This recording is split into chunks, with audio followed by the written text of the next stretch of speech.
আমাদের যদি কোনো ভুল হয়, অপরাধ হয়, তাহলে সেই ভুলের শাস্তি বা সংশোধনের সুযোগ আপনারা আমাদেরকে দিবেন, কিন্তু মাননীয় প্রধানমন্ত্রী জননেত্রী শেখ হাসিনাকে দয়া করে আপনারা ভুল বুঝবেন না।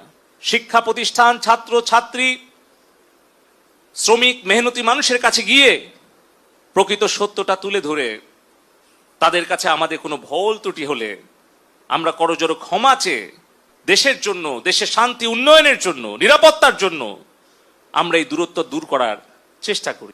যদি আমাদের তরুণ তরুণীরা, আমাদের ছাত্রছাত্রী ভাই বোনেরা তারা যদি মনে করে যে এই দেশব্যাপী ইন্টারনেটের সেবা ব্যাহত হওয়ার জন্য কেউ দায়ী, তাহলে সেই দায়ী আমি দায়িত্বপ্রাপ্ত ডাক এবং টেলিযোগাযোগ তথ্য প্রযুক্তি প্রতিমন্ত্রী হিসেবে সারা দেশব্যাপী ইন্টারনেট সেবা ব্যাহত হওয়ার জন্য এই দায় এবং দায়িত্ব আমার, এবং সেই দায়িত্ব সঠিকভাবে পালনে ব্যর্থ হওয়ার জন্য যদি কারো শাস্তি হয় সেটা হওয়া উচিত আমার।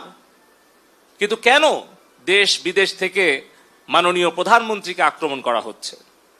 আমাদের সামনে উদাহরণ আছে কিভাবে আফগানিস্তানে একটা দেশ দখল করে সেখানে একটা গণতান্ত্রিক সরকারকে উচ্ছেদ করে হামিদ কারজাই নামে একজন বিদেশ থেকে এনে সেখানে কিন্তু সরকারের দায়িত্ব জোর করে চাপিয়ে দিয়েছিল।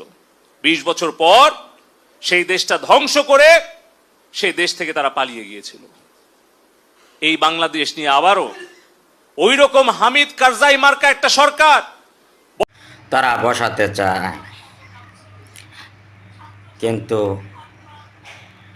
পারবে না। এটাই হলো পলক সাহেবের মত। তবে ধন্যবাদ জানাই পলক সাহেবকে, তিনি যেহেতু ইন্টারনেটের ব্যাপারে দোষ স্বীকার করেছেন এবং আফগানিস্তানের তালেবান সরকারের প্রশংসা না করলেও তাদের পক্ষ নিয়েছেন।